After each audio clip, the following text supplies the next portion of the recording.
Welcome back to Kings of the North. Doug Lesmerises and Bill Landis. Landis, so much going on today. We're going to have Dan Wetzel come by. His normal Tuesday visit is on Monday this week, and Dan and I in the middle of the show will talk about some Northern quarterback recruiting, kind of like the tiers of the playoff race, how we should be thinking about playoff teams. We'll have that discussion in the middle. The end of the show, something different, Bill. We're going to start previewing games already because the people who watch every day know no Thursday show this week with Thanksgiving.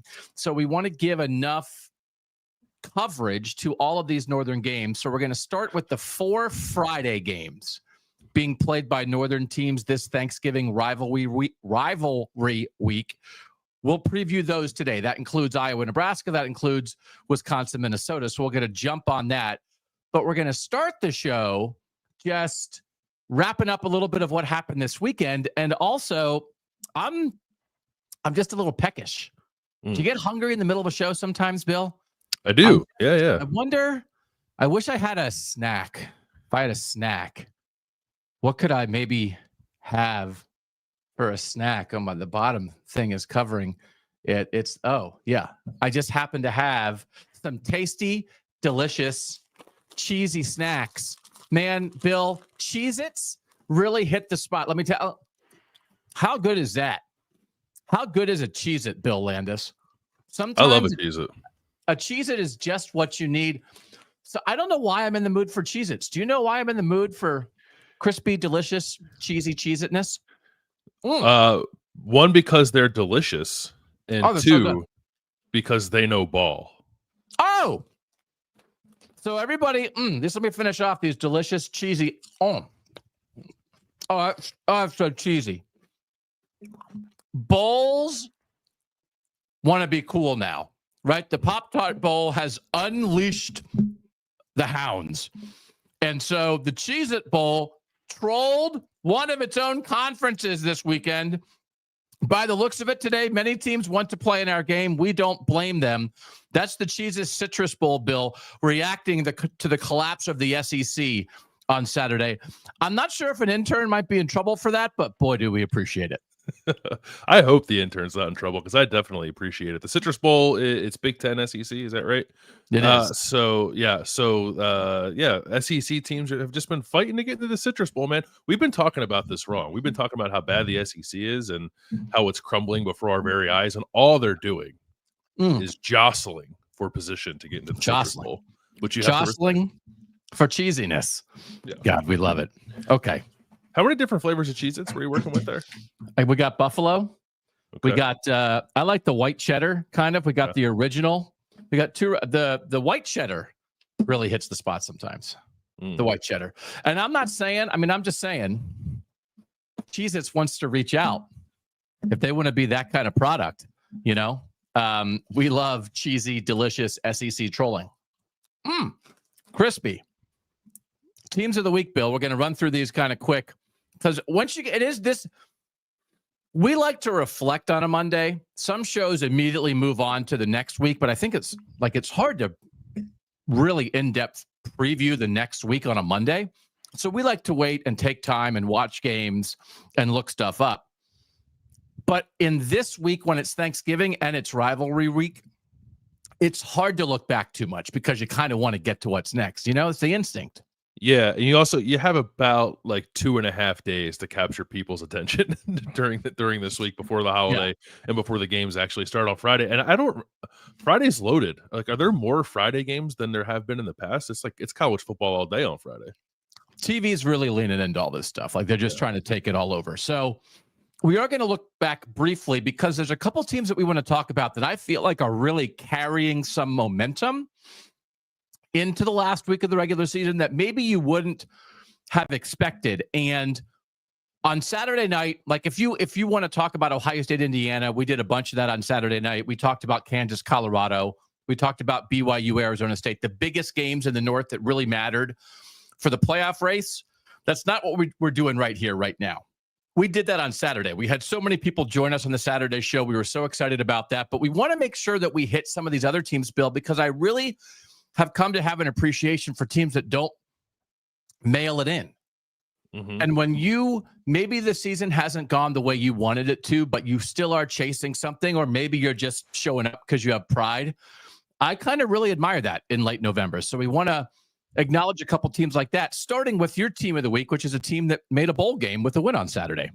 It is the Nebraska Cornhuskers sure did make a bowl for the first time since 2016. There were a couple of things happening. We talked about the bowl game aspect of this. And we just kind of brushed on it briefly on Saturday night. This was Nebraska getting bowl eligible for the first time since 2016 with a 44-25 win against Wisconsin.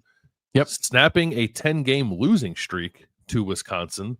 They played for the Freedom Trophy. Matt Rule on the field was asked after the game by BTN, like, hey, what are you going to do with the Freedom Trophy? And he's like, I don't know. We don't have a spot for it because we haven't won it for 10 years. So they kind of figure out a spot where to put that trophy. And Nebraska also, we talked about this, I think, in the preview, or maybe it was last Monday. We were running through the coaches, right? We're talking about Matt Rule. Nebraska had lost 8 straight games under Matt Rule when it was trying to get to bowl eligibility. It was a gigantic monkey on the back of Nebraska football, and they shook that thing off. They got it off. They got it off with this win. Matt Rule said, "The cloud that kind of hangs over everything, it's gone, and this will be the last time we ever celebrate 6 wins." I like the cut of that guy's jib, man. I know it hasn't been perfect this year. He also said, like, we have a freshman quarterback. He's only going to get better. But you can't underestimate what this means to Nebraska and this fan base, that they had the longest bowl drought in the country, and they're going to Iowa on Friday. That is not a gimme. If they don't beat this Wisconsin team that's coming in after firing its coordinator, if they don't handle business there, like, they go into the offseason in a really tough spot. Yeah, like no doubt. With that cloud not only continuing but darkening, and instead the skies parted. The skies have parted, and we're gonna preview that game later on in the show, so we don't have to talk too much about it now. But I'm certainly wondering what now getting over this hump can mean for Nebraska, just in terms of like freeing them from the pressure of having to get back to a bowl game, which to some fan bases may sound silly, but to Nebraska, I promise you it's not. They stormed the field after that game because of how much it means for Nebraska to have a winning season, to play in the postseason, for this team to have these extra practices they're going to have leading up to whatever bowl game they play in. Like, it's a huge deal. And there was some stuff there offensively we can talk about a little more later on when we preview Nebraska and Iowa. But I just think like the tension that was enveloping that program for myriad reasons, I think it could be all gone, and I want to know what that means now for them moving forward. And Matt Rule is just making a point that you get 15 practices in bowl season. He said, for example, Wisconsin has made 7 straight bowls, while Nebraska has not made bowls in that time period. That's 105 practices that Wisconsin has the edge on a program like Nebraska. And when you have young guys like Dylan Raiola and a bunch of other guys, you're trying to get somewhere. It's mental. Right? It's the tension that is released from the program and the fan base, but it's also logistical. Like, we get 15 more shots at helping these guys get better for next year. So it is we wanted to make sure we gave enough attention to it, because congratulations to Nebraska. And we're going to talk about the same thing with my team of the week. It's not to the standard, but you got to start somewhere. And you got, digging out of a hole starts with the first shovel full of dirt. So I thought the quote, "We're never going to celebrate 6 wins again," was a great quote. But also within that quote is, "But we are celebrating it now." So good for them. Which they should, right? And it's not like Matt Rule, like, after Nebraska played really well and tight against Ohio State, like, he said some things that obviously didn't come to fruition immediately after that game. So perhaps people might chuckle at him saying we're never going to celebrate 6 wins again. Like, we'll see. Like, I don't think we need to dissect that right now in the moment. I think it's okay. I think it's okay to congratulate Nebraska, to feel pretty good for a fan base that's long been waiting for a team to play in the postseason. Yeah. So then my team of the week is the defending national champs, which again might sound weird, but given what this season has been like for Michigan, I think this is something here. They played their best half of the season going into the Ohio State game. That's not nothing. They had been averaging 19 points a game in Big Ten play. They hadn't scored more than 27 points in Big Ten play. Their high point total on the year was 30 in the opener against Fresno State. They scored 33 in the second half against Northwestern. They scored more in that second half than they had all year. That game was 10-6 Michigan. And one of my bets on the Friday betting show was the Michigan Northwestern game under 36.5. And when it's 10-6 with 1:47 left in the first half, I'm feeling pretty good about that. Mm-hmm. They go on a touchdown drive with Davis Warren throwing the ball all the way down the field. He was like 7 of 10 on that drive. 7 of 10 for 71 yards in a 2-minute drill. Davis Warren to score a touchdown to go up 17-6 at the half. Then they came out in the second half and went touchdown, touchdown, touchdown, field goal, touchdown. They scored on 6 straight drives. Just to like keep this in context of how miserable the Michigan offense has been, they had scored 23 offensive touchdowns in 10.5 games, basically, up until, so that's where they were, 23 offensive touchdowns total. Mm-hmm. And then starting with that 2-minute drill at the end of the first half, they scored 5 offensive touchdowns the rest of that game against Northwestern. 23 in 10.5 games, 5 in a half plus 2 minutes. They scored 64 offensive touchdowns last year, right? Like that's how. Mm-hmm. So they just woke up a little bit. And there are going to be some comparisons this week. I think in 2013, Michigan had a really bad end to the season. I think they were 7-4 going into the Ohio State game when Ohio State was like on track to make the national championship game. And Michigan's offense was like incompetent.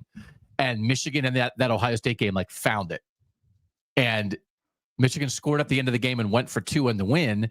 And Tyvis Powell intercepted the 2-point conversion, and Ohio State hung on for a 1-point victory. That's what Michigan has to try to compare.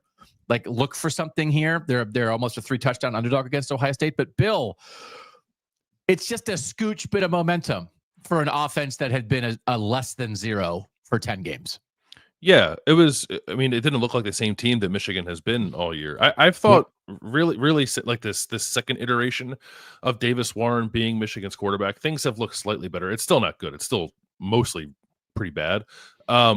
But there are times with Davis Warren where if like that first read's open, he can hit his back foot and rip the throw and doesn't have to go to number 2 or number 3 or move outside of the pocket anyway. Yep. Like you can see like a little bing, bang, boom to the offense that gets him down the field. It's almost like he needs to operate like he's in a 2-minute drill all the time. And maybe that would make him a better quarterback. But like I don't think you look at that and say like, here comes Michigan, all of a sudden an offensive juggernaut, right? But it's like momentum. I do think matters, especially going in to the game that Michigan and Ohio State are about to play. And I would expect probably that you're going to see Michigan put forth its best offensive effort against Ohio State. Now that could mean Michigan merely scores 3 touchdowns and Ohio State wins by 3 touchdowns, right? So I'm not saying here comes a shootout necessarily, but good timing for Michigan to find the offensive form that it found against Northwestern. Credit to the offensive line: Miles Hinton, Josh Preeb, Greg Crippen, Giovanni El Hadi, and Evan Link. It was only the 3rd game that they had started together because Link had been benched in the middle of the year for Andrew Gentry. Then Gentry got hurt, so Link had to come back in.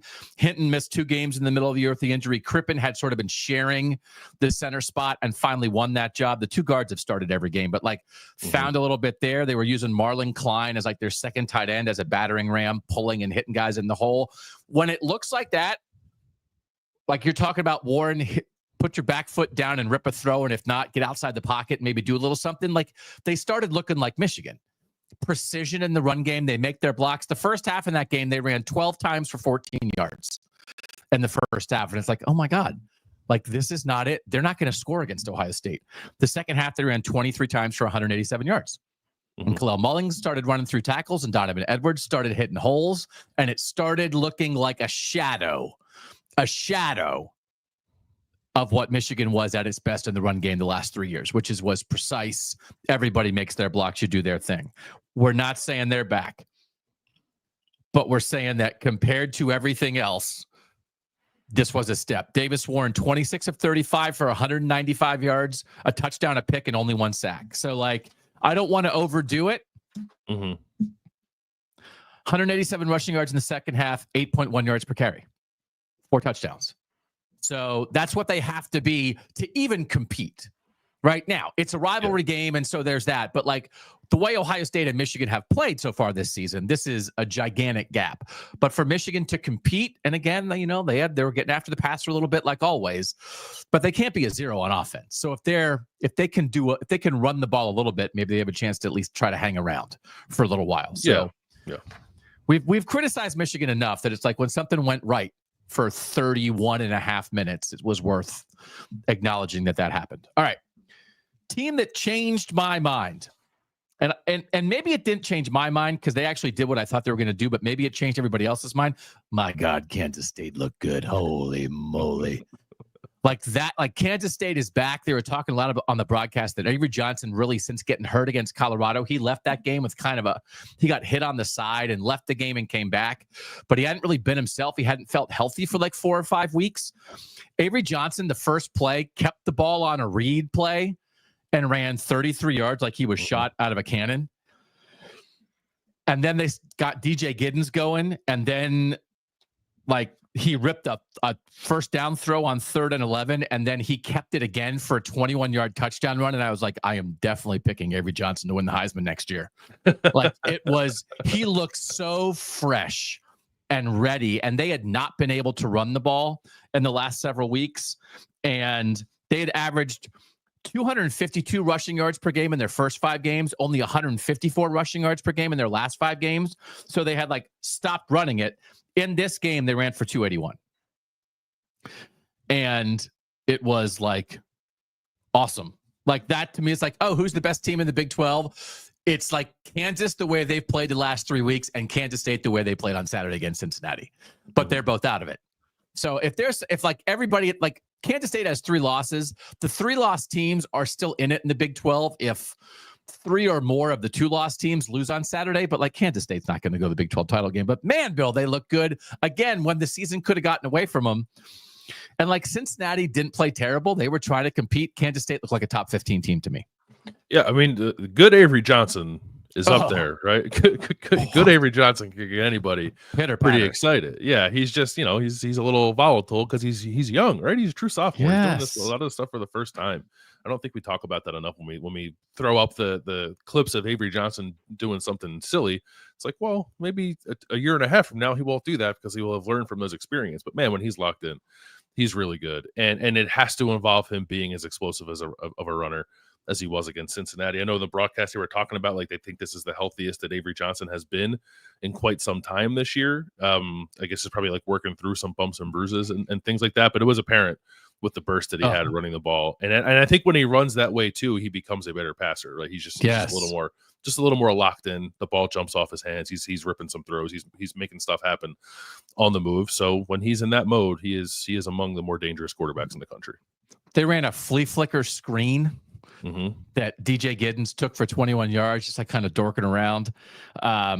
There was a play then when DJ Giddens should have been stopped for a 4-yard run and broke 2 tackles and ran 32 yards for a touchdown. They both got going again. Just the first half, Avery Johnson was 9 of 14 for 111 passing yards just in the first half.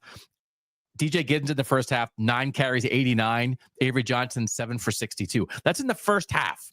Those are good numbers for a whole game. They just absolutely blitzed Cincinnati.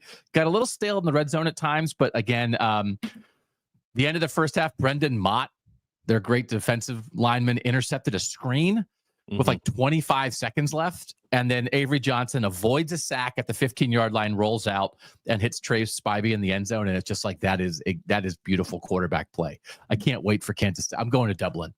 That game got me to Dublin. Tell our boss. Will you tell our boss that I'm going to Dublin and see if I can expense it? Yeah. You want to go? I'd love to go. Yeah. Dublin, Kansas State, Iowa State, and Dublin. Are you kidding me? Now, the other thing is I'm going to Farmageddon on Saturday.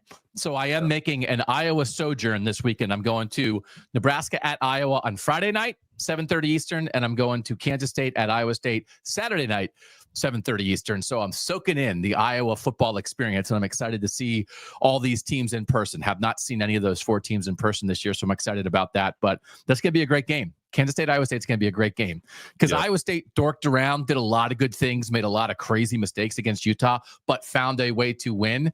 And that game's going to matter. Iowa State is not quite in a win and in position, but it's really going to matter to them. And Kansas State's playing great ball. Woo! And now Indiana changed your mind, and I'm not even sure I want to hear this. I mean, how could they not have changed your mind a little bit if we're being honest about it? And it's not. So I peeked ahead at something, and I'm okay. I was curious about how changed your mind was. So it's all about the degree here for you, Landis. It's not. I'm not here to have the conversation about whether or not Indiana should be in the college football playoff. They should be. Okay. And they will be. It's about what they'll be able to do once they're there. And honestly, I don't know. Okay. I don't know that Indiana's season and this conversation about whether or not the Hoosiers should be in the playoff was ever about like, boy, can Indiana win a national championship? Like, I don't think we're nearly there. But no. I do think we need to do a bit of a reset on Indiana's offensive prowess.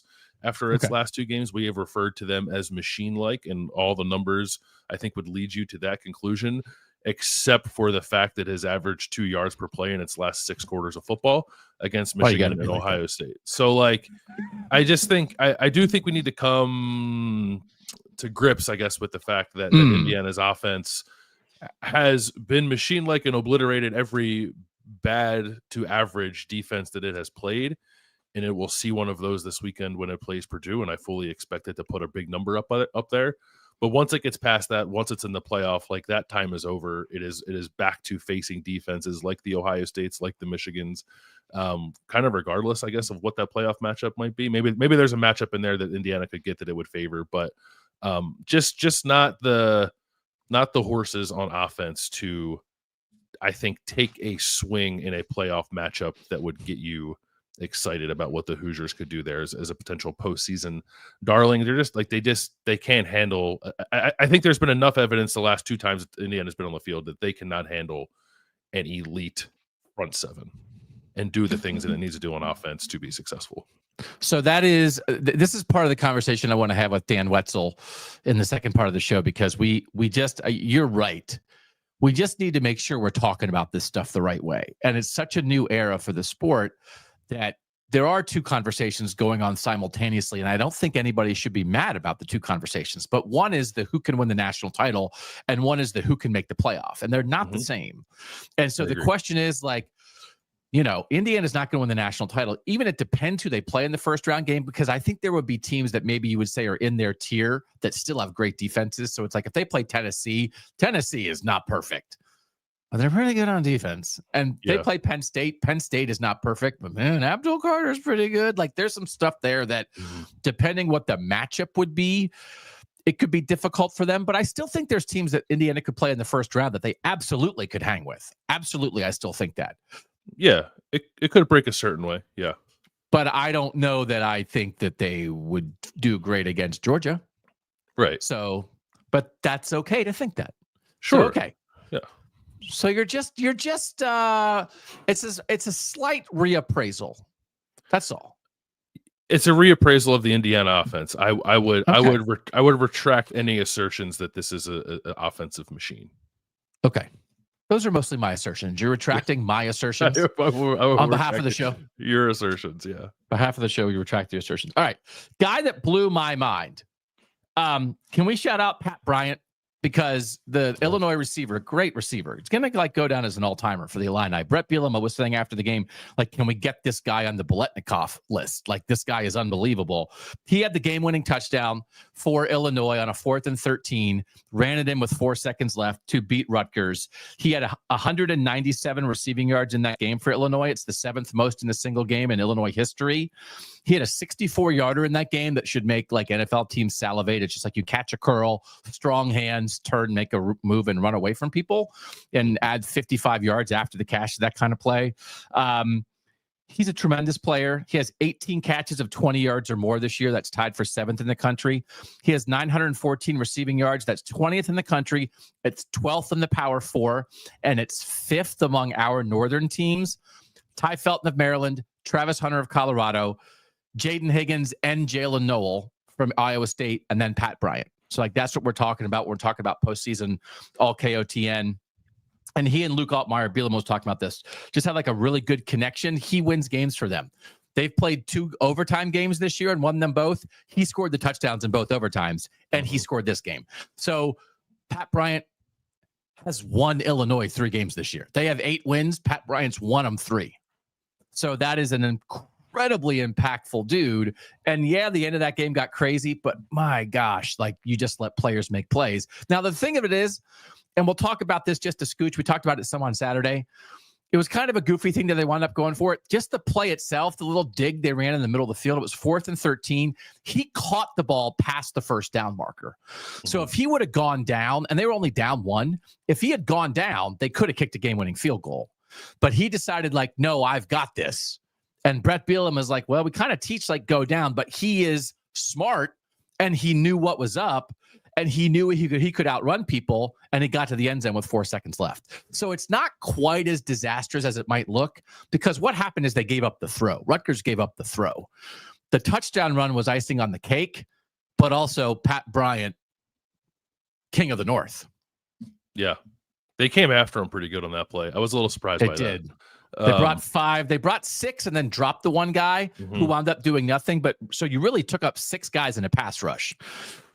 And then the other 5 guys were all around Pat Bryant when he caught the ball. And it was like, nope, that's not enough. You should have 8 guys around him. Right. He unfortunately will not be in the Blitnikoff race, by the way, because semifinalist ballots went out last week and votes were due, I believe, yesterday. And finalists will be announced sometime this week. And he was not among the guys eligible. Yeah, I think I voted for him. So anyway, that guy's a stud. And like the end of that game, it's you kind of get it, but the bottom line is Greg Schiano called a timeout to ice the kicker on a 50-plus yard field goal. Brett Bielema says, finish the kick if there's a timeout. Bielema says, I knew Schiano was going to ice it. And with the win there, when the kicker kicked it, it like barely landed in the end zone. And so the Bielema said, we got to go for this. And so Schiano has a whole thing. Why did Schiano call the timeout? Quote, retrospectively, I wish I hadn't. But I've been doing this a lot of years. Sometimes I do ice the kicker. Sometimes I don't. We were going to call timeout anyway. Maybe I should have done it before he kicked the ball, so it wouldn't have told them, oh, geez, that wind is strong. We can't make the kick. So, like, here's the thing, though, and I'm not going to go on a rant about this now because we have a lot to do on the show today.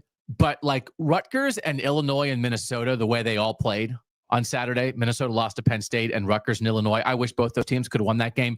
They are as good as the middle of the SEC. They are. Whatever Vanderbilt, like if Illinois or Rutgers or Minnesota had gotten a shot at Alabama, I think people might be talking about Max Brosmer at Minnesota and Luke Altmaier at Illinois and Nathan Kaliak-Manis, who absolutely balled out on Saturday, the way they talk about Diego Pavia for a minute. So it's not their fault that the good Big Ten teams don't let these teams win. But to think that the middle, like, go watch this game. Go watch how hard Rutgers and Illinois played. Go watch the plays that were made in this game by both quarterbacks. By Kyle Monungai is an absolute monster at running back for Rutgers. Everybody watching the show knows that. Watch those teams and tell me they wouldn't beat Kentucky and Arkansas and Vanderbilt and South Carolina. South Carolina is pretty good. But, like, you know what I'm saying? Like, I think, like, people think, oh, the middle of the Big Ten. They're good. But the Big Ten elite don't let them win. And by the way, the thing about this Illinois game, if they had beaten Minnesota, that Pat Bryant play is like scooching Illinois legitimately into playoff discussion if they only had the 2 losses to Penn State and Oregon. Yeah. Right?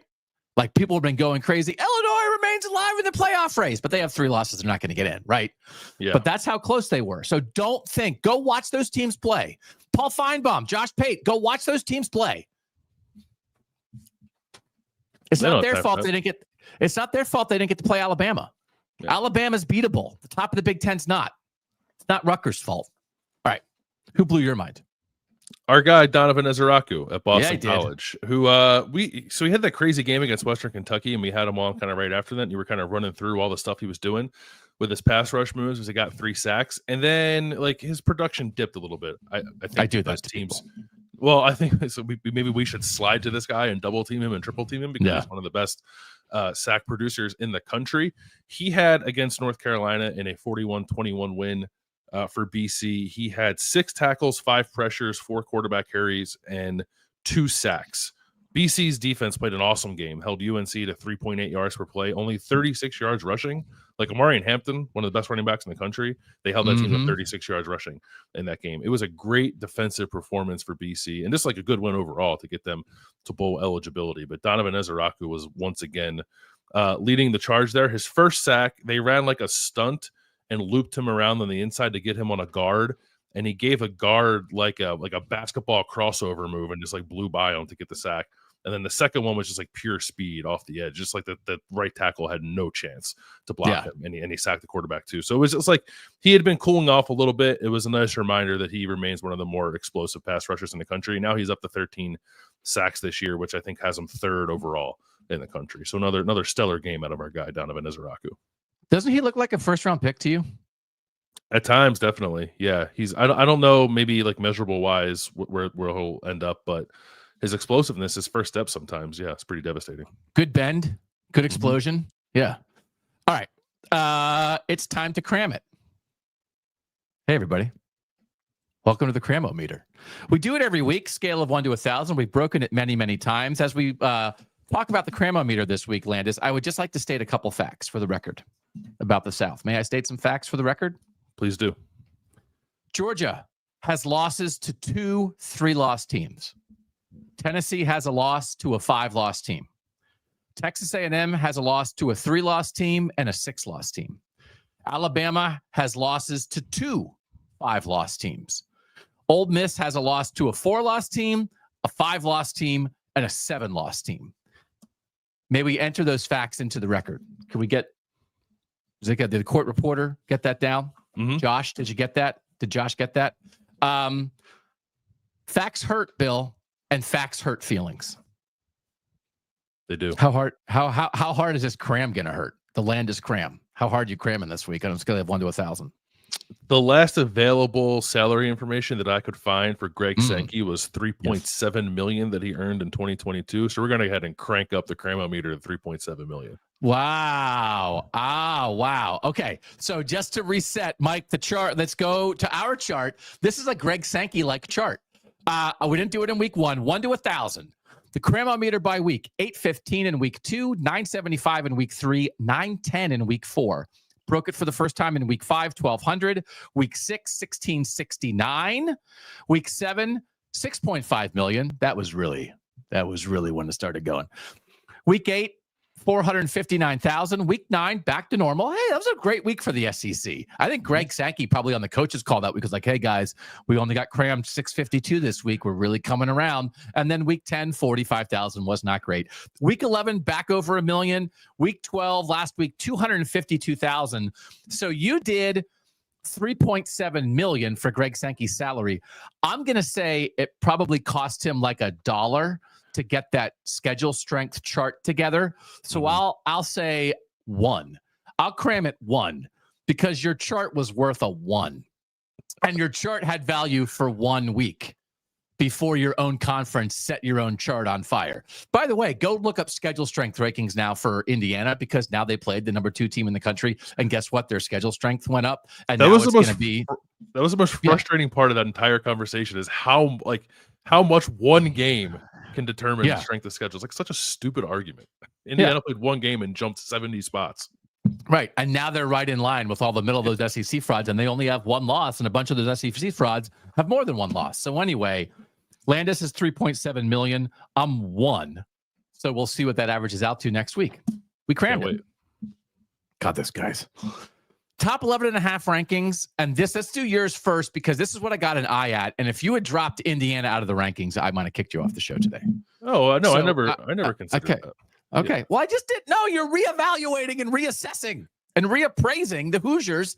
I didn't know what kind of reappraisal. I actually think you might have them higher than I do, though. So 9, great. I'll take it. I have Indiana 9. I have Oregon 1, Ohio State 2, Texas 3. I actually moved Penn State ahead of Notre Dame at 4 and 5. I had that flipped last week, and I think I was wrong, so I flipped it back. I have Georgia 6, SMU 7, Tennessee 8. Those Hoosiers at number 9, Miami at number 10, Boise State at number 11, and Kenny Dillingham's Desert All-Stars at 11.5. Okay. We had actually basically the exact same rankings. I have Oregon 1, Ohio State 2, Penn State 3, Notre Dame 4, Texas 5, Georgia 6, SMU 7, Tennessee 8, Indiana 9, Miami 10, Boise State 11. So 6 through 1 and 2 were exactly the same. 6 through 11 were exactly the same. And the only difference is I have Texas 5 and you have them 3. I still I don't know what Texas does well. So they're okay. And Quinn Ewers is a little hurt. I don't know. He is hurt. Their resume. I mean, the resume stuff is just I don't know what's there. A lot of people have made that point. People have sort of been saying why is Notre Dame getting a mulligan for Northern Illinois? Why is that being totally forgotten? It's because everybody has one. Some teams have 3. Some teams have 3, and they also have a win over Texas A&M. So, like, you just got to be careful, especially if you're in the SEC and you're making that argument. It's like, why are you ignoring a loss? Okay. Are we in the not ignoring bad losses portion of the season? Great. Let's not ignore bad losses. How's that going down south? So they have 1, but they also have a great win, and then they've handled business every single week since then. And they moved up for me because I thought the Army win was very convincing. That was a top 25 team, much like Indiana, a super efficient team, right? And Notre Dame just absolutely undressed them. It looked like they were playing the 90th best team in the country, not a top 25 team. So, like, I moved Notre Dame up because I thought that was an impressive win, wasn't it? I thought it was very impressive because Army, this wasn't like Navy just fumbling the ball back to Notre Dame. Yeah. This was Notre Dame shutting down Army's efficiency. And, like, yes, Notre Dame has an athletic advantage over Army, no doubt about that. But it's not a guarantee. I don't think any team would shut down that efficiency the way that Notre Dame did. Army had like one Army drive and then like did nothing the rest of the game. Yeah.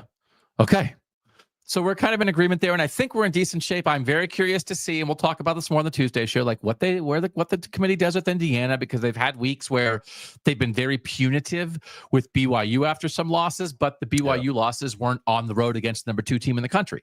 And Penn State, who has a loss to Ohio State, has been treated very fairly by the committee so far. So we'll see what happens on Tuesday night, but I just don't think anybody's in panic mode because the collapse and crumbling of the SEC has eliminated all Northern panic. What's that about? We're not panicked. What if we panicked?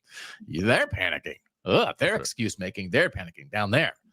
Here, I mean, we're just here enjoying some lovely Cheez-Its. I mean, what do we got to pick? Oh, how crispy. What do you like more about Cheez-Its, the crispiness or the cheesiness? Oh, I like the cheesiness. Yeah. Do you like the extra toasty ones? I don't like the extra toasty ones. Oh, you get a little burnt. Yeah. Yeah. You know, it's a little extra toasty, their Twitter account. All right. Thanks to Cheez-Its for sponsoring the demise of the SEC. When we come back, Dan Wetzel will join us to talk about thinking about playoff teams and Northern quarterback recruiting. Excuse me. I spit out Cheez-Its because I'm so happy about the collapse of the SEC. We'll be back on KOTN.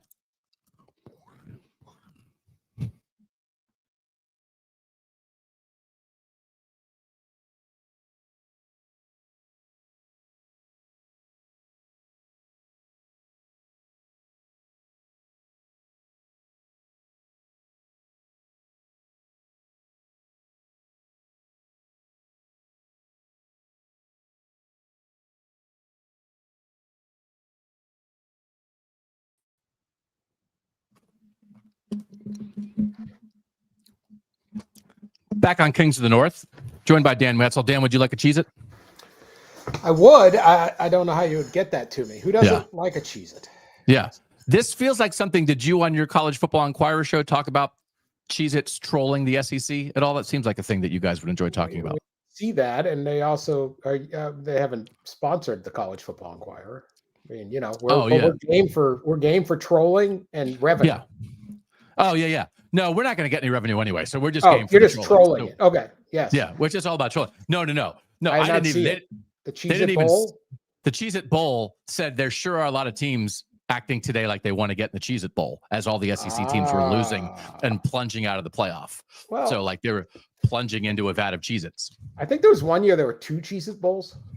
There was the Cheez-It Bowl, but then there was another bowl that was presented by Cheez-It. Oh, okay. I mean, it's as I recall having a major segment on that. Yeah, that seems like a thing you guys would do. Everybody wants to be the Pop-Tart Bowl now, which is fine. As long as you troll the SEC, I'm here for you. Yeah. All right.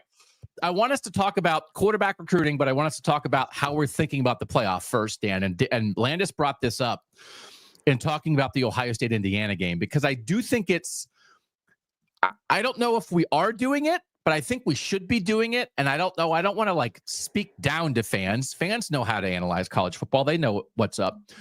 But aren't there kind of 2 things happening here at the same time with the 12-team college football playoff? That there is a group, and I think a fairly small group of teams, really setting themselves up for what they believe to be a national championship run. And then there is another larger tier of teams who are just like super psyched to have a playoff shot and this deep into the season to be in the mix. And if they get in the playoff, I think that will be and should be celebrated. You hang the banner just like you would hang a Sweet 16 banner, like you would hang a Final Four banner. This is not an end-all, be-all. We now have to win the national championship. You take your shot. I certainly think we could see an upset or two in the college football playoff. But do you think people should be thinking about it, those two different tiers? Are they thinking about it that way? Or come on, Dan, is everyone just trying to win it all? Absolutely should think about it, the two tiers. It's the same as the NFL. Okay? If you're the Bills, Chiefs, the Lions, of all things, the Eagles, you're thinking we're going to win the Super Bowl. If you're Arizona, if you're the Commanders, if you're Denver, you're trying to get in in the tournament, see what happens. Maybe win a game, maybe win two. Let's see what happens. Do you honestly think Denver's playing really good? Do you think Bo Nix is going to win him the Super Bowl in his rookie year? No. Probably not. If you're the Detroit Lions and you're absolutely housing everyone and you're 10-1, yeah, you got to win the Super Bowl. Like that's what you want to do, at least get to the Super Bowl. So it's two different things, and that's okay. And that's what the other sports figured out. Yes. The college football tried to, well, you're getting to go to the New Year's Six Bowl. Well, nobody really cared. Right. And all of those things. You got to go to a better bowl game.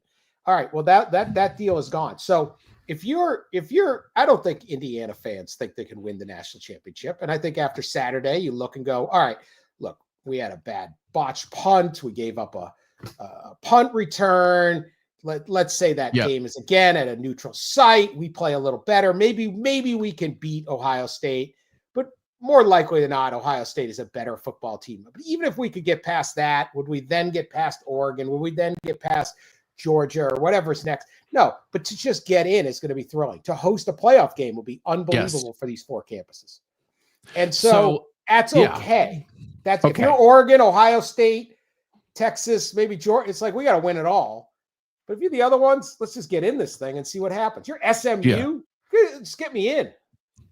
And I think, I mean, in the past, again, you would go, I mean, I've primarily been around Ohio State, but you would go in there and they would have Orange Bowl banners and Sugar Bowl banners. And we have in the past been able to celebrate something short of a national championship. And I just want to make sure that we're still able to do that, because I do think it affects the analysis after Ohio State, Indiana. I don't think going into Ohio State, Indiana, there was any reason to say like, well, take your shot, you little underdogs. What a great little story. Like, let them go play. They're a top 5 game. Let them go play. But after the fact, I don't think, and I think the SEC is like waiting to pounce on this, but to be like overly punitive for Indiana, because actually they're not in the same tier. Like Ohio State proved that. To your point, it's heading to the same place, but two different boats. And to act like you should throw Indiana off of the second boat just because they're not good enough to be on the first boat, there's not 12 seats on the first boat. So I think like that's the thing that I was worried about, because I do think the SEC wanted to do that, Dan. Like, see, they don't belong. It's like, okay, they don't belong with Ohio State and Oregon and maybe Georgia, but they belong with this other group that's all headed to the playoff. Did you sense that at all? That people wanted to get rid of Indiana? Yeah, I think, one of the problems with social media is it allows like the guy at the end of the bar who used to have these wild opinions. Yeah. And he would shout. Now it's a podcast. Now it's very funny.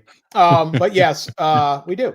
No, but like, and Five Guy, and he just be like, I'm going to go sit over here. I don't like being around that. Now it's like they're blaring at you. One of the big things I've been saying all along on this show and on our show is like, relax, let the cake bake.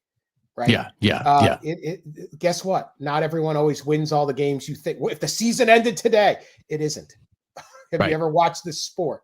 Things happen. Like all of a sudden, Alabama gets crushed at Oklahoma. Why? Right. I don't know. They scored 3 damn points. The lowest point total in 20 years. Like, what happened? I don't know. It doesn't matter. It happened. Now they're out. So let the cake bake. But yeah, it's like, well, if you can't beat it, Ohio, how many teams are walking into Ohio State and beating Ohio State? I don't know if any. No offense to Oregon. It might be none. None. All right. I think Ohio State's going to win the national championship. Okay. I think they got the best team. Again, apologies to Oregon. Yes, they can beat them. Yes, they did beat them. We'll see what happens. But the number of teams that I would say Ohio State has to worry about losing to, very small if they play their game. Now, if they implode, if this or that, we've had some injuries in the offensive line. But from the start to the end, I've been like, Ohio State, very good chance of winning the national championship. And I have seen nothing that, in fact, even in their struggles, I've become more convinced in Ohio State because the defense is good this year.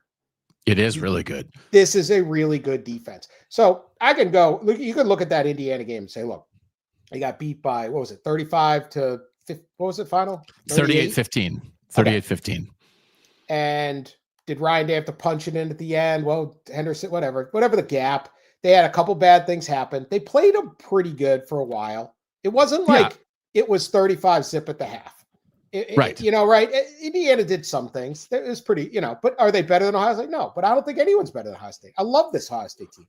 I love the balance. Yeah. I love the offensive creativity. I love the playmakers. I love the defensive intensity.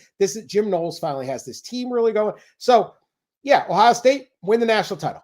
That's what you should do, or at least get to the championship game, and it's a really good game. It's very hard to win the national title. Only one's going to do it. But to just sit there and say, Indiana's out. Now, look, we have this problem. Resume, what are you seeing? I think you mentioned like who could still win I think Texas can win the national championship. I also think if they lose to Texas A&M, they might be out of the playoff because they didn't do anything. Now that's wild, but that's kind of how it is. Like I don't think Texas does anything particularly great. I think they do everything good, and I think this is a balanced team. I like the Texas team. I don't know. Again, would I'd take Ohio State over them or whatever. So what? This is the beauty of this is that we don't have to have these hypotheticals. It doesn't matter what I think. We're going to play the thing out. Pretty much anyone with a shot gets in. The rest of it's going to be fun. We're going to have home playoff games. This last weekend was the playoff. You really saw what the playoff could be. All of a sudden, you're watching Auburn and Texas A&M in quadruple overtime, because if Texas A&M loses, that takes them out of a shot for an at-large bid. If they lose next, like the interlocking fortunes of the sport are everywhere. And so Indiana looked like they were out of the playoff for like 2 hours, and then everybody threw up on themselves in the SEC, and then they were back in. And that's kind of how it is. It's going to be a roller coaster. It's fun. And normally this weekend is one of the boringest weekends in college football. It's one of the most exciting in memory. I wish I will do that now. I'll go back and count up the games from this past weekend that had playoff implications, because you had BYU, Arizona State, Colorado, Kansas, Iowa State, Utah, everything, like every game SMU plays, every game that Clemson and Miami play. Like how many things are you said interconnected is the right word. On our podcast, Ross Dellinger did that, and he did additional games than the ones that would have already mattered. Indiana, Ohio State would have mattered, right? And Penn State would have mattered because you had a chance. He had 14 additional games that mattered. So it's probably about 6 or 7 that would have mattered. Hypothetically, Notre Dame stays in it, things like that. There's 14 other games, right? This weekend, SMU, Miami at Syracuse. Huge game. Would it have mattered last year? Probably not.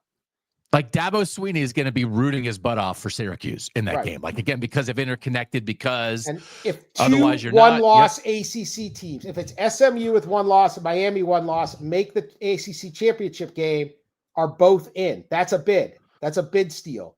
Yes. If Syracuse beats Miami and it's Clemson versus SMU and an SMU like that, so it all matters. It all matters. Yes.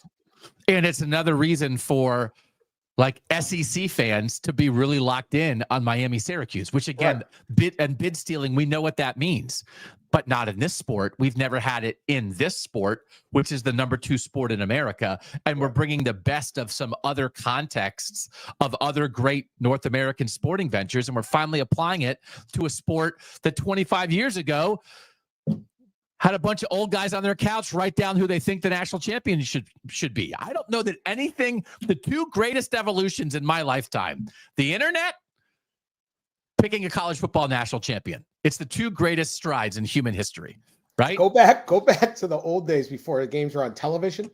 How exactly did the AP sports writers in 1939, like Telegraph came in, Georgia Tech beat It's like, How are you voting for this? Like what? I want to check the PFF grades for the BYU offensive line. So I don't think they had PFF during World War II. How many teams can win the national title, Mike? Let's show the national title odds. There is a clear top 4, at least in the betting markets. And I think in the minds probably of college football fans. Ohio State plus 250, Georgia plus 350, Oregon plus 400, Texas plus 450. And then a significant drop. And now you're in wild card, long shot, roll the dice mode already. Notre Dame 15-1, Penn State 18-1. I think it would be fun. I'm not telling people to bet, but if you just want to think about it, who would be the team that you think has the best chance outside of the top 4? But the thing about this is, and I think this is an exact example, Dan, of why this is all working. This has been a crazy, exciting, upset-laden, edge of your seat kind of football season. But the 4 teams that are the biggest, the lowest odds to win the national championship are the exact 4 teams that we all were talking about at the beginning of the year. Beginning of the year, you said, I think there's a clear top 4. We're at the end of the year. It is the same clear top 4. And the biggest complaint of the 4-team playoff was it's the same teams all the time. Yep. And if all this madness wouldn't have mattered, and we would have wound up with a Georgia-Texas SEC title game, which it might be. Georgia's in if Texas wins, they're in. And an Ohio State-Oregon Big Ten championship game. Oregon's in if Ohio State wins, they're in. If we had a 4-team playoff, Dan, and it was very possible that those 4 teams were going to be the 4 teams regardless of who won those championship games, and the ACC champion wouldn't matter, and the Big 12 champion wouldn't matter, all this madness would have existed, but with no stakes. And instead, we went from week 1 to week 14 and nothing at the top changed, but we felt like it was the wildest ride we've ever been on. It is the greatest plug for the 12-team playoff you could get. Absolutely. This is what I've been saying all along. The same teams are going to win the national title. That was never really the point. Or they get upset and it's super exciting. Okay. Yep.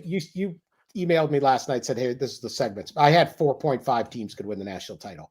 Those 4. And I still think Texas could be thrown out of this thing, right? Yep. Ohio State and Oregon, absolutely. Georgia, I'm going to give them the benefit of the doubt. The QB play, I don't know. It's so many turnovers, but they have a gear they can hit. Texas, I think, is super solid. They haven't played anybody, but they look pretty good most of the time. My half a point is Notre Dame. I don't know. Okay. The thing I'm seeing on Notre Dame, they can always move you in the offensive line. They're always pretty good in that offense. They're very good in the offensive line. Riley Leonard is a big play quarterback with his feet, and they've got some skill guys in space. In college football at the highest level, you have to win in the trenches, then you have to win in space. You have to win on strength and space. And if you don't have both, I don't think you can win it. I got to see Notre Dame's space game against an elite defense. But they have some athletes and some ability to make big plays. College football, pro and college, about big plays now. Riley Leonard has really come along. So I can't rule out Notre Dame. I don't care they lost to NIU. That was months ago. Whatever. You had a day. You had a bad day. Yeah. They look really good. They just haven't looked really good against anybody who's really good because they haven't had to play anybody really good. But you can't discount just 45 sevens and stuff. Like, they're doing what good teams should do to the teams they are playing. So I'm going to give them a half. But other than that, I don't think Penn State has it. Maybe not. But that's kind of it.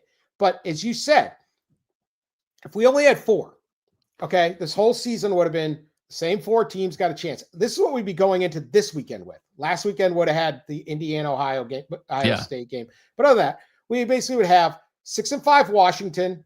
I think they're 6-5. Yeah. Needing to upset Oregon. Yep. 6-5 Michigan needing to upset Ohio State in the shoe. Yep. We would have need a 7-4 Georgia Tech to upset Georgia, and then we would have had the one game, which we're still going to get, knockout game, Texas A&M Texas. I think I would not want to be Texas and lose that game. So I think that is a playoff game anyway. So we would have had one really competitive game. No offense to Georgia Tech. I don't think Michigan and I don't think Washington can hang with those teams. Or we would go into a championship weekend where everyone would be screaming, should the losers of the championship game get knocked out or not? What if it's close? All that boring ass debate. Okay, well, what if Georgia beats Texas by 21 points? Like, we already would have 2 rematches too, by the way. Yep. Georgia and Texas already played, and then we would go into a playoff where we'd have a 3rd rematch. So, and people would make it that, well, Notre Dame should get a crack. Well, they lost to NIU. So it would be extremely boring. We'd be sitting there going into not only this weekend, but championship weekend going, that's what is this? What was the point? What was the point? What is the point of the championship games? Yeah. Can we just fast forward? This weekend would be Texas at Texas A&M. That's a real challenge. Maybe Georgia Tech's a real challenge too. But for the most part, not. Instead, we have a massive free-for-all. Yes. A massive free-for-all, and we're getting 2 more rounds of games. This is way the hell better, people. Way the hell better. So much better. It's so much better. I can't believe how good it is. Who wanted that? I mean, I think the 4-team truthers have given up. Right. I don't think there's anybody left because, but I hadn't even thought of it as starkly as this, that like, instead of the same old, we are getting the same old wrapped up in a gift box of craziness. And it's the same thing in the center, but that's why we wrap presents, Dan. So it's like, I'm going to give you a watch. I can either just hand you the watch or I can put it in shiny foil with a bow. And either way, you're getting a watch. But when you get that box with the shiny foil and the bow on it, you get more excited about it. So we're getting to the Rolex at the end. The Rolex didn't change. But next time you get a present for your birthday or Christmas and it's not wrapped, see how you feel. It's not as exciting. It's a nesting doll. It's a nesting dolls, right? Yeah, this is so much better. It's just I refuse. I know that people, well, it took away how important one loss was. Okay, that's fine. But like this, yes, you lose something, but look what you just gained. What you gained. Look what this weekend would be. It'd be like, oh, great. So they're all going to, and then championship, they're going to meet again. Yeah. So now we're going to have all these 4 teams are going to play 3 times. Yeah. Like they'd have to reseed because they couldn't have they couldn't have Oregon play Ohio State a 3rd time in the semi. It'd be a disaster. The debate would be a disaster. Everybody's screaming, this stinks. We don't have situations where like Florida State gets knocked out because their quarterback's out. Like, I like, that's not fun. Or you got to do this or that. Like, it's going to be so much more fun. It already is more fun. We're already getting more games that matter more. It's just way better. And so I guess there's some 4-team truthers out there, but I'm not really sure what you lost because the excellence will still have to play out. Yeah. And you know what we're going to get in the end? I'm guessing Ohio State, Georgia. Maybe Oregon, Georgia. It would be the same. It's fine. The one thing I do wish, and I guess like it is a little bit, I mean, it's not odd. It is what it is. But the fact that like if you kind of have the best conference, and then that means probably your champ is the 1, but it also means your runner-up's probably the 5, and now they end up playing each other. I wish we could get to a world. I don't think we can. I actually don't think we can the way it's laid out. But I wish we could be staring at semis potentially of like Ohio State versus Texas and Oregon versus Georgia, rather than what it looks like we're staring at, which is potentially that the 2 semifinals would be game number 3 for both those things. That we'll get our Big Ten championship game rematch in one semi, 1 versus 5, and we'll get an SEC championship game in the other semi, 2 versus 6. And they also played in the regular season. I wish we could just like agree to everybody, like, let's just cross those. That'd be fun. Conference championship, the conference championship games both matter more and less. And so the 2 leagues that really should get rid of their conference championship game is the Big Ten and the SEC. Yeah. But at the same time, the ACCs, the Big 12s, the Mountain West, the AAC, all the others, it's bigger, right? When was the last time you watched an ACC championship game or cared? Well, you do now. You might now, right? So, let alone like it's Boise State, right? Boise State has mattered all year, not just because, hey, well, they get that New Year's 6 bowl game. Like, nobody cared about that. Yeah. Like, hey, man, you might have to play these guys, and they got like, they might have like Ian Tomlinson on their football team. Like, this is, it's like, so this is way better. It's been better. We predicted it would be better. It is. And this would be a disaster if this was the 4-team. Let's do a little quarterback recruiting real quick, because I do want to talk to you about Bryce Underwood and Michigan winning this NIL battle to flip the local quarterback, number one player, number one recruit in the class of 2025. Flipped them from LSU last week. Just if we show this real quick, Mike, it's just a reminder, top 7 players in the 24/7 composite ratings. Bryce Underwood, the quarterback from Michigan, is number 1, committed to Michigan. Elijah Griffin, the defensive lineman, is committed to Georgia. He's number 2. Keelan Russell, a quarterback, committed to Alabama, is number 3. Decorian Moore, a receiver from Texas, was originally committed elsewhere, flipped, and now is going to Oregon. He's number 4. David Sanders Jr., offensive tackle, is committed to Tennessee. He was at the Ohio State-Indiana game. Ohio State still might be alive in that recruitment. And then 2 Ohio State guys, Devin Sanchez, the corner from Texas, and Tavian St. Clair, a local Ohio quarterback. So the top 7 players in the country, that's 4 committed north, 3 committed south. This Bryce Underwood thing. And then like the second part of this equation that I really liked was Carter Smith, the quarterback from Florida, who was committed to Michigan for a while, saw the writing on the wall with Bryce Underwood, decommitted. Wisconsin just got his commitment. So that's a Florida 4-star quarterback that works on both ends of a northern football equation.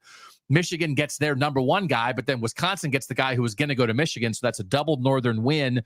This Bryce Underwood thing, Dan, it's like I thought of you activating Northern NIL. You could not get a better example than whatever the number is that Michigan went to get this kid. And it seems like it took a lot. It's exactly what you've been talking about in action, is it not? Absolutely. And I always wonder, the quarterback that had to leave because they got a better, it was like JJ McCarthy, right? JJ McCarthy wanted to go to Ohio State. They didn't want him. Oh yeah. Might have wanted me. Yep.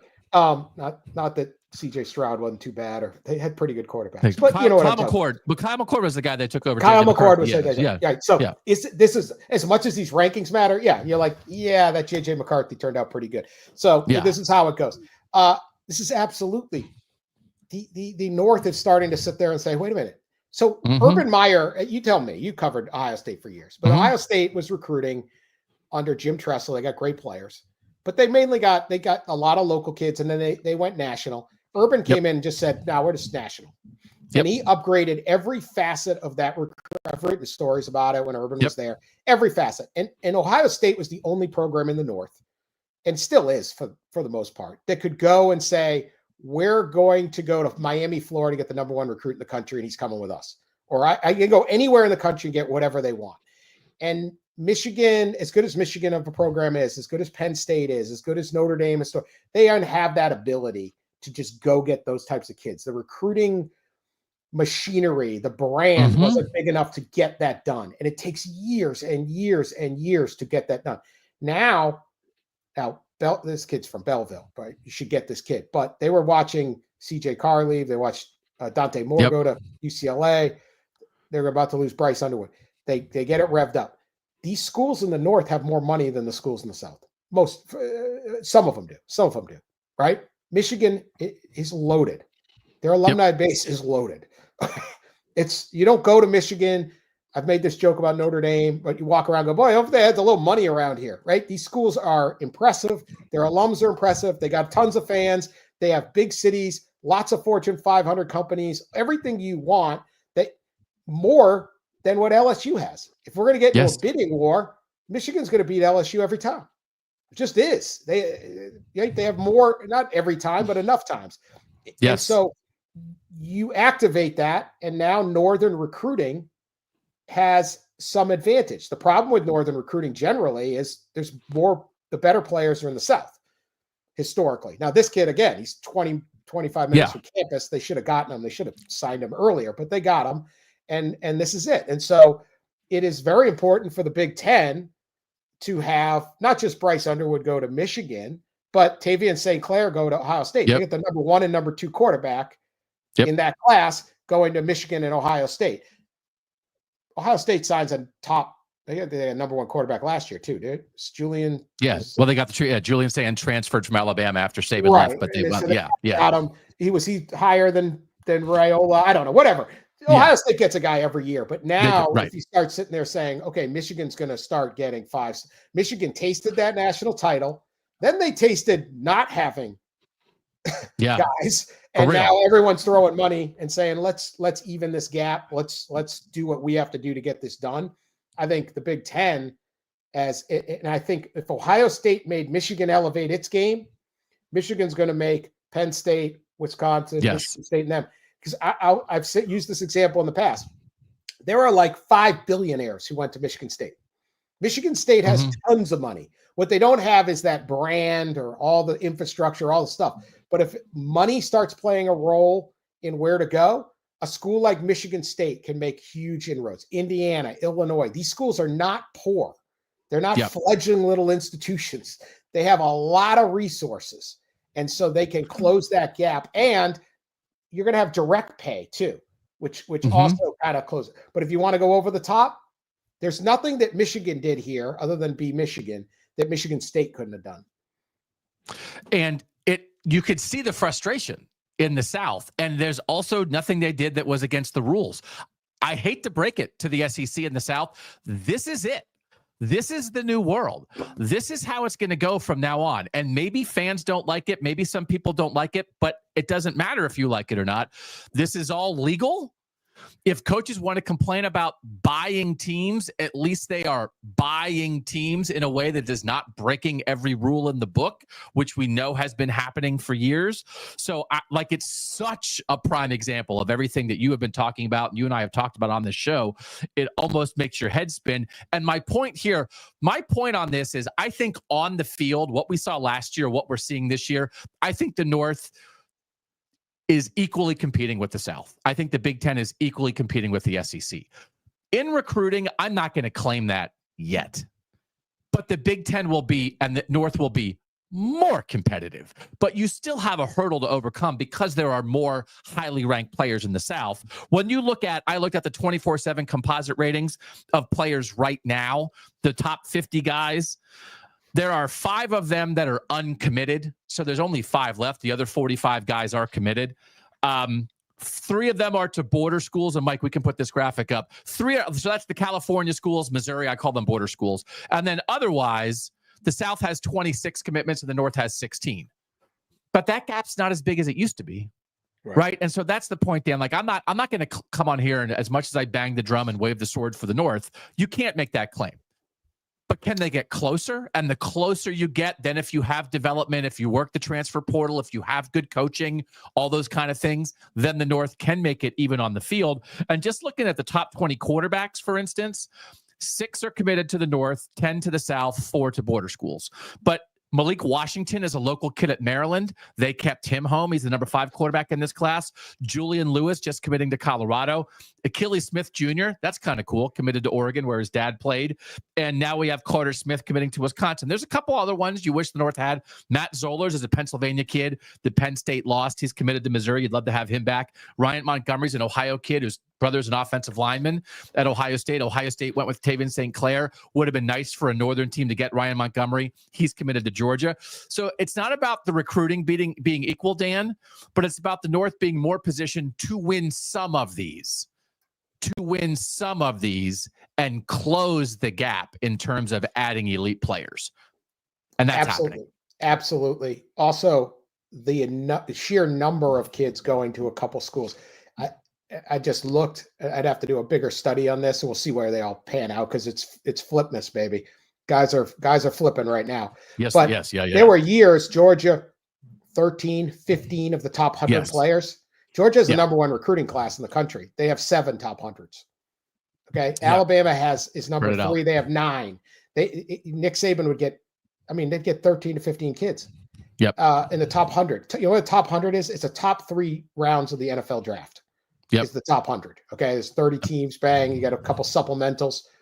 Imagine having 15 top 3 draft picks every year. Like, come on, you're gonna kill it. So they just would load up. You're not loading up at that same. Not only is the North getting some of these kids, not only is a Colorado able to say, "Hey, you're right, we're going to get Juju Lewis from Georgia to come out here," but you're decreasing the number of a couple of those guys. So everything's kind of changed. Again, we'll see how it all plays out in the end. But if you go to economics, when they started with the paying, I talked to a lot of economists, and because everyone was saying, "Oh, the rich will get richer," blah blah blah, all this stuff. They won't. Everyone said that's not true. What happens is if you compensate for geography with either with pay in general. Yes. Right. Mm-hmm. So you take like a company like Midland Dow, right? Midland Dow is a big company. It's located in Midland, Michigan. That is not San Francisco, New York, right? Easier places to recruit top business talent, engineers, all the stuff you want to do, right? Everyone wants to go to Silicon Valley. Fine. How do you get over that when you're Midland Dow or you're John Deere and you need top business people? You pay them more.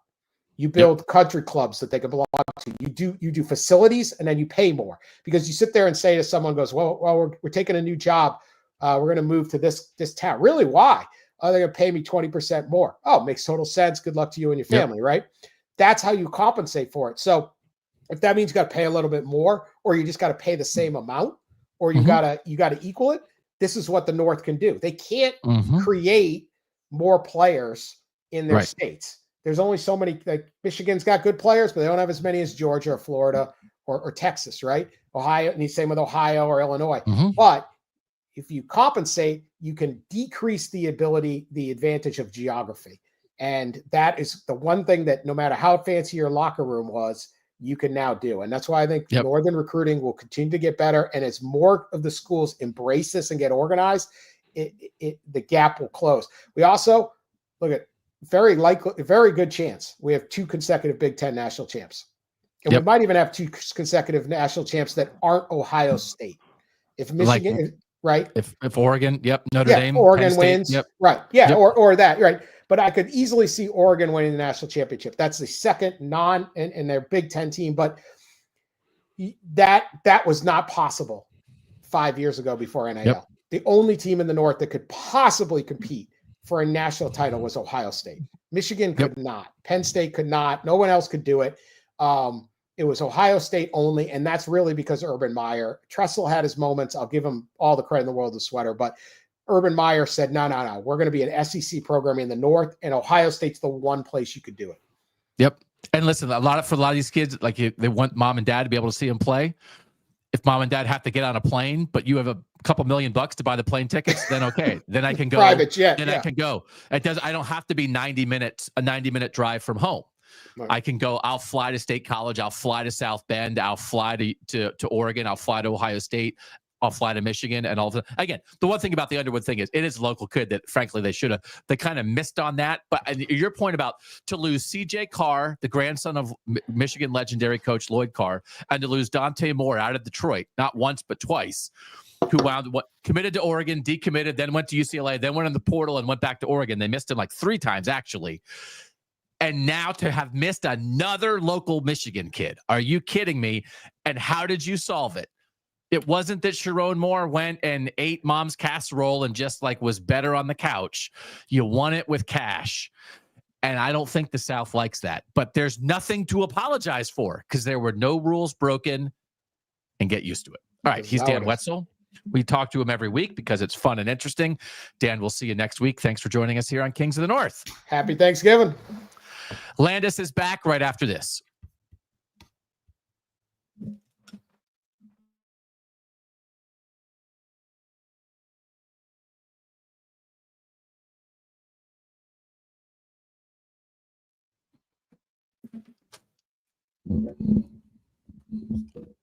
Hey, Bill. How's it going, man? I made some Cheez-Its. What's up?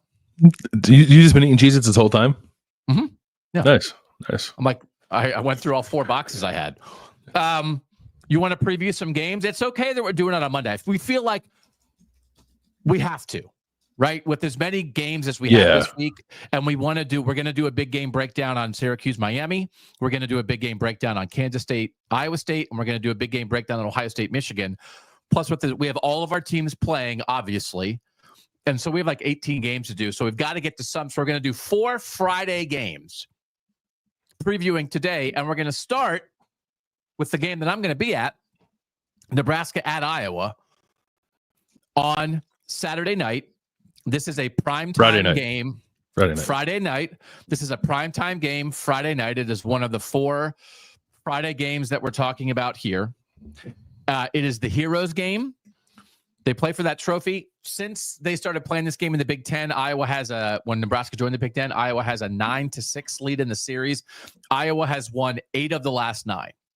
So again, this is one of those like when you talk about 10 straight losses to Wisconsin, it's like Nebraska just has not been beating their rivals. They did win this game in Iowa City 2 years ago. So I'm sure like Iowa was kind of mad about that they came in and won in their place. But the thing that I like about this is that both these teams, Landis, are coming off wins. Iowa beat Maryland last week while playing its fourth string quarterback. Nebraska is seeing the fruits, I think, a little bit of the Dana Holgorsen change at offensive coordinator.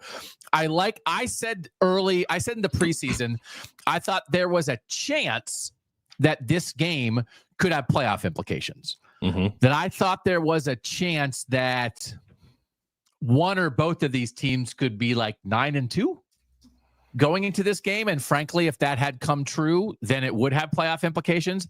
That's not the situation, but I think they're both in a good spot, and I expect a good game, Bill. I expect a good game. I think you have a Nebraska team that I think should be playing pretty confidently, and Iowa, through another season of quarterback messes, has found a way to still have a pretty good season. I think ultimately probably a disappointing one, given where it's at and the fact that 10 wins certainly seemed attainable for Iowa when the season started. But I still think a solid season overall for Iowa, and it also just means a ton. I think this game means a lot to both these teams too. So I would expect you see the best of both of them in this game. Yeah. So, and both like a little bit, especially to see the Nebraska offense get going. They had scored 40 and 34 against UTEP and Northern Illinois in the non-conference. Since then, like in Big Ten play, they'd scored 28, 24. This is including the Colorado game. 28, 24, 28, 14, 7, 17, 20, and 20. So they hadn't scored more than 30 against a good team the whole year. They hadn't scored more than 20 in 5 weeks, and they scored 24 in the first half against Iowa. Matt Rule was talking about Emmett Johnson ran hard. He called him untackleable at times. They had been moving different backs and playing a bunch of different backs. This year, he was their first individual 100-yard rusher. And then Dylan Raiola, threw for 293, right? Like, that's pretty good. I thought it was his best game. Did you think it was his best game? It's his second best, second most passing yards in a game this season was what just happened this past week. And so I think they brought in Dana Holgorsen to be the new offensive coordinator, and then their second game with Dana Holgorsen, their offense played better. Right. Right. I think, I thought it was the best game Dylan Raiola played. I thought they did a nice job of getting the ball just kind of quickly into the hands of explosive playmakers, including Emmett Johnson. He was their leading rusher and tied for the leading receiver in that game. He had 85 receiving yards on 6 catches in addition to the 113 he had on the ground. Raiola had a great touchdown pass in the back of the end zone to Jamal Banks where he made like a crazy toe tap on the back line. It just looked like a functional, efficient offense that had an idea and knew what it was doing. And there were guys after the game from Nebraska talking about how Dana Holgorsen just has a ton of confidence.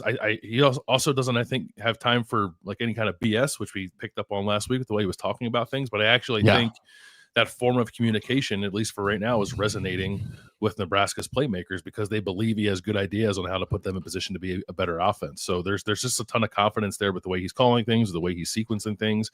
And it doesn't hurt that they had, I think it was their second largest total yardage output of the season at 473 yards, and maybe number 2 for yards per play as well. It just looked like a good college football offense. I think that's probably the best way to say it. And they've been searching for that all year.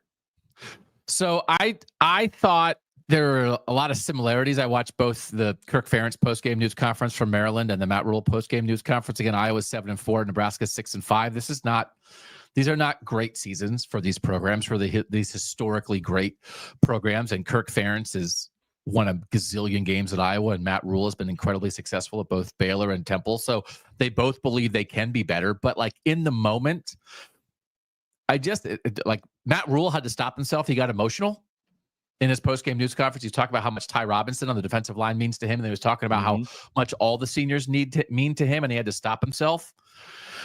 While talking about them, he also said he promised last year's seniors that he would fly them to the bowl when they made a bowl. So he's going to do that for this trip. And Kirk Ferentz is in a very similar spot with this Iowa team. They're down to the 4th string quarterback. And there was a lot of consternation around Iowa during the week. The Cade McNamara situation, which seems unfortunate. And as it turns out, Kirk Ferentz did misspeak slightly last week. And he said that Cade McNamara was cleared to play, when actually that was not the case. He had been cleared to practice, but not play in a game. And that, I think, helped create a little bit of a discussion around for Iowa fans about like, hey, is this guy, he can play, but he's not, what's going on? And then Cade McNamara had to come out with a statement and say, like, I'm still in concussion protocol and I've had setbacks. And Kirk Ferentz then after the game said, like, concussions are very unpredictable. It has been difficult for him. And he was asking for people to have like a little more compassion for some of these guys. That I certainly saw some headlines. And listen, Bill, you and I have all, it's still a difficult line at times to walk with college football players because they are in a bright spotlight. They are still young men. They are not fully formed adults. They are not millionaires. Some of them are millionaires now. I actually do think that affects to some degree how you get covered, because when you're doing it for the old university and going to class and, you know, getting $20 to go get chicken fingers, it's like, I think to like rip those guys is different than if, all right, you're getting millions of bucks and fans and donors are like paying you for performance. I do think it changes the equation. But anyway, people have been disappointed in what has happened with Cade McNamara. He was a playoff quarterback at Michigan and he transferred to Iowa, but he's been really hurt, a lot of it. And he also had an incompetent offensive coordinator for 2 years before the switch to Tim Lester this year. So Kirk Ferentz said sometimes you need to step back and have compassion for guys who are competing. The last 3 years, he's had a rough go. They also had Jamari Harris, their cornerback. There was a report that he had opted out of the rest of the season. Iowa kind of saying he's actually also dealing with an injury, and Kirk Ferentz said, like, there's a chance he could play this week. So I'm not sure what's up with that. Anyway, all of that during the week, I think you could read that as like, oh, man, I don't know what's going on with Iowa. And then they came out, put on a defensive effort, ran the ball like crazy, won on the road at Maryland, and are going into this Nebraska game with confidence. So I am excited for both Nebraska and Iowa to have put good shows on the field Saturday that should allow both those programs to feel good about themselves now. That's a great thing in disappointing seasons. To feel good going into the last week is awesome for the fans and the players. Yeah, no, I agree. That's why I think we're going to get a pretty good game on Friday. I don't know if Iowa can throw it. So why pick Nebraska? Why would they start now? So, I mean, and this is like, and again, they're on their fourth string quarterback. Jackson Stratton started last week. He had come into the UCLA game. So they had a Friday night game at UCLA where Brendan Sullivan got hurt. They had to put in Jackson Stratton. Then they had a bye week. So they actually had like a nice time to get a little healthier. Jay Higgins, they're a great linebacker. Great king of the North. Got hurt in the UCLA game, hurt his hamstring, had a bye week to heal, is not fully healed, played anyway at Maryland and led them in tackles because he's Jay Higgins and he's a monster. And so, like, they got a lot of their juice back there. But Stratton was 10 of 14 for 76 yards. And when you can't, like, look at this, as you're trying to analyze this game, they dropped back 15 times and they ran it 57 times. Like, it's again, we're back to a one-armed team. Mm-hmm. Caleb Johnson is a monster, 35 carries, 164. Kamari Moulton is a great number 2 back, 12 carries, 114. I don't know if they can be a one-handed team against Nebraska and win. And they admitted it. Like, they're just not going to put Jackson Stratton in situations. He was a scout team linebacker. So the fact that Nebraska ran it and threw it against Wisconsin and also has a good defense, they're like middle of the pack in defensive success rate. Like, they're fine. Kyle Monungai this year ran 19 for 78 on them. They did a good job against the Ohio State backs. Quinshon Judkins and Trevion Henderson were 20 for 54 against them. The Wisconsin running backs were 22 for 118 on Saturday. I think Nebraska has a good enough run defense to be competitive and deal with Caleb Johnson and Kamari Moulton. And then I think it's going to be tough for Iowa as a result because they just are not in a spot to be able to throw the ball. The run defense for Nebraska has been a little hot and cold. Like there's been times when the front seven looks awesome and borderline unblockable, and other games where they kind of give up, in my opinion, a little too much. So I'm curious to see which version shows up here. Right? I do think it is certainly easier to find your best form as a run defense when you don't have to worry about the other team throwing the ball. So I think that probably lends to a nicer day here than not for Nebraska's defense. I'm still stuck on the Iowa overs thing, right? I don't think they hit it last week. They came up just short last week, I believe, like a point short last week. I think Caleb Johnson will still get loose a time or two in this game. So I have it pretty close and I guess fairly high scoring. 30 to 27 is my score. I think that both defenses will hold the other down enough. I don't think Dylan Raiola will throw it as successfully as it was. Iowa's defense is still really good, right? And so they are dealing with some injuries and things like that. Like Kirk Ferentz thought the offensive line played great last week. So it is like, I think you're right. Just because they can't throw doesn't mean they won't be able to run, that Iowa won't be able to run, because like they still might be able to do it anyway. This total is 39.5. Yeah. So I'm right at 39. You're way over. Your total's 57. So 30-27 Nebraska for you, 23-16 Nebraska for me.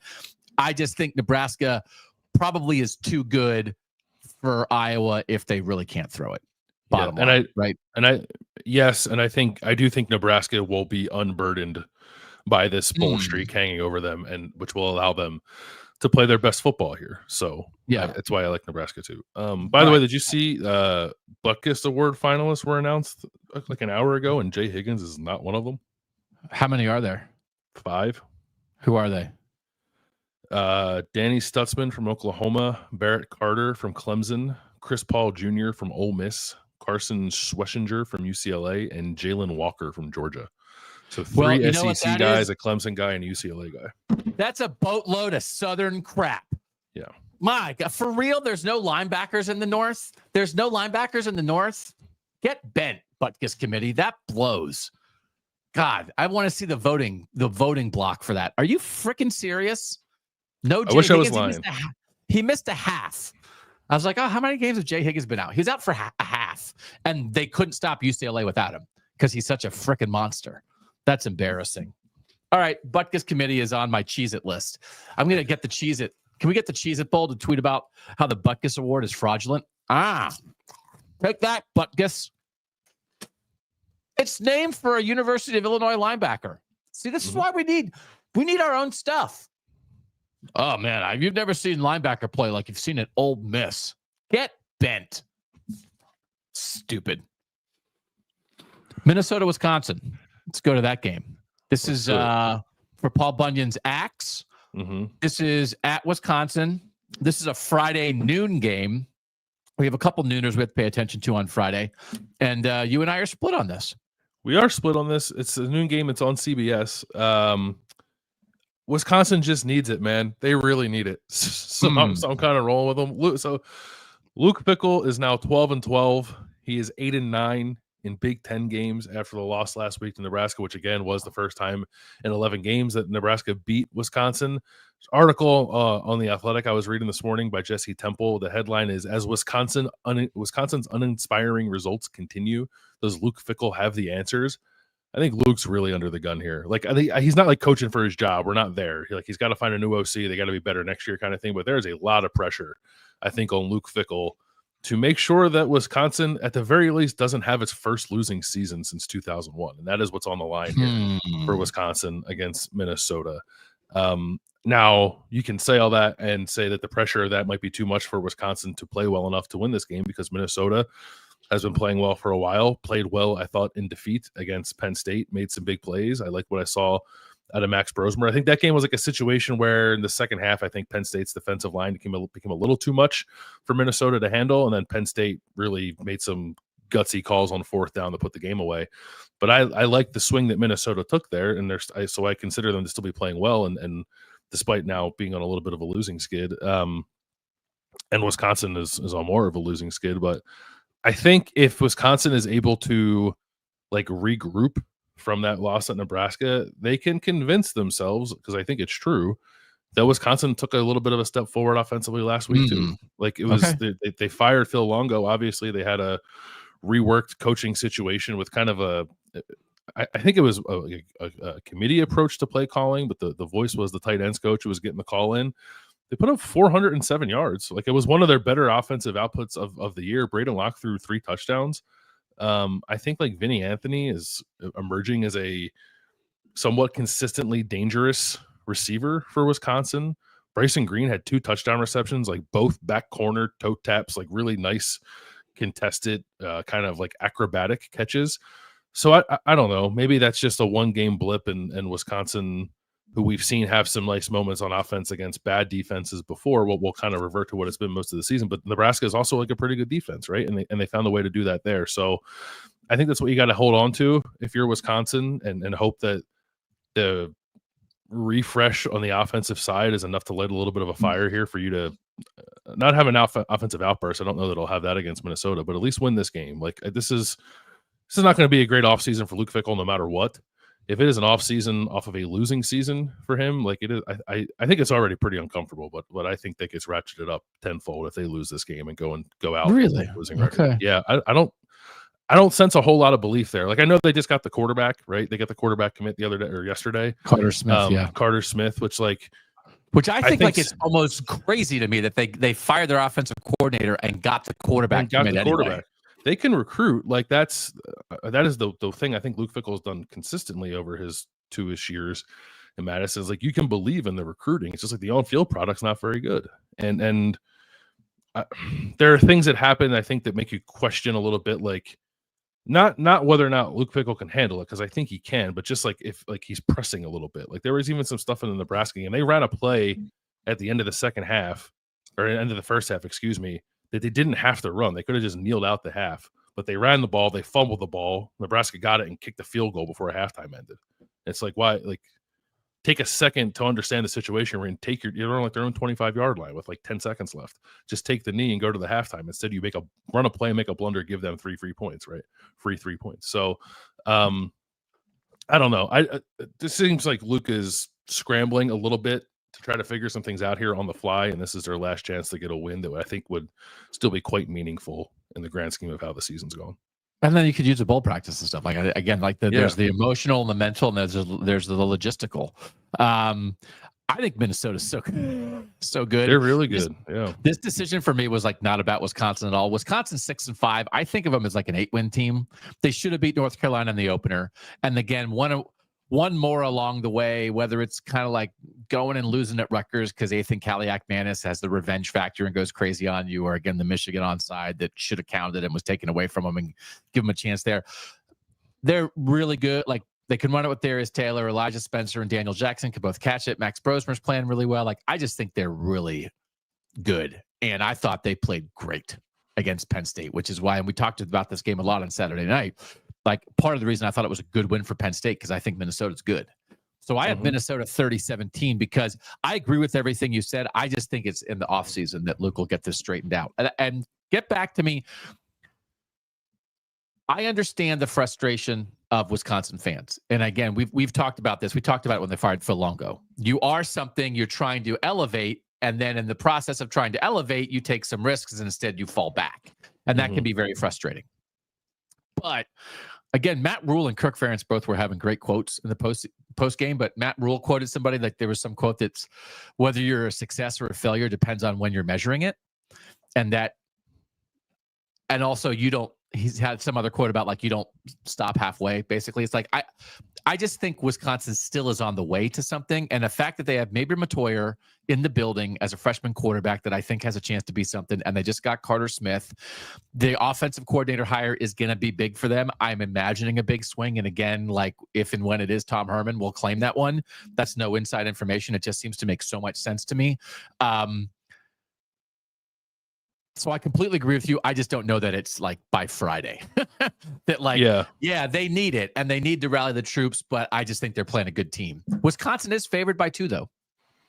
Yeah, they are favored. And Wisconsin played maybe its worst defensive game of the year against Nebraska too. Like after playing probably its best defensive game of the year against Oregon. So I'm banking a little bit on that defense being better than it was last week against Nebraska, when like it's playing Nebraska with a new OC. You're maybe not 100% sure what to expect. You're on the road. It's a pretty high stakes game for both teams, but especially for Nebraska. So I think Wisconsin's defense plays a little better here. And I don't know. I don't know what to think of Wisconsin's offense, but Braden Locke looked pretty good last week. So if you can get like a plus kind of game out of Braden Locke and a return to form for Wisconsin's defense, I think they can win. Yeah. This is a good one. I'll be watching this one for sure Friday afternoon at noon Eastern. All right, another noon game. is Oklahoma State at Colorado. Colorado is in a 4-way tie for first place in the Big 12. There's a million tiebreakers, but the bottom line is for all these teams, Iowa State, Colorado, BYU, and Arizona State, it's like go win, and then you'll have a shot. So Oklahoma State stinks like hot garbage. No offense to Mike Gundy. They started off 3-0. They've lost their last 8 games. They're 0-8. They're last place in the Big 12. This was a team that was picked in the top 4. They're terrible. And they have, as much as like it was the whole thing of like, we thought Alan Bowman was a terrible quarterback and they benched him, and Ollie Gordon was like a preseason Heisman candidate and couldn't get going. Their defense stinks.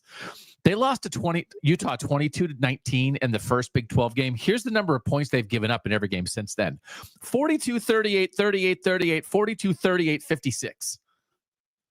So they haven't given up less than 38 points in their last 7 games. So I'm picking Colorado to score more than 38 points. Deion Sanders, after the game, just said he thought Colorado got full of itself and that they were reading the praise and it got to them. And they were also intoxicated by their success, is what he said. I'm currently, we had a great show on Saturday night. I'm intoxicated as like a crazy person by our current success. So I get it. Also, Oklahoma State ain't Kansas.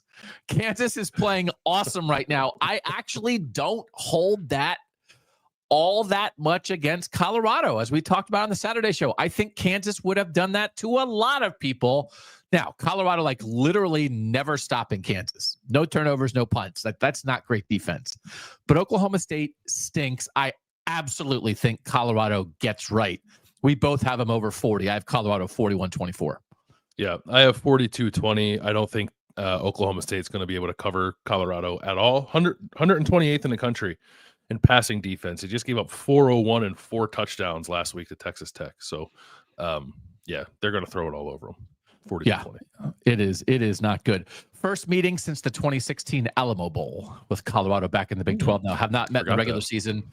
Have not met in the regular season since Colorado was last in the Big 12 in 2009. So, like, this is activating the Colorado-Oklahoma State rivalry, which doesn't exist. All right, last one that we are previewing, our other Northern Friday game. This is another primetime game.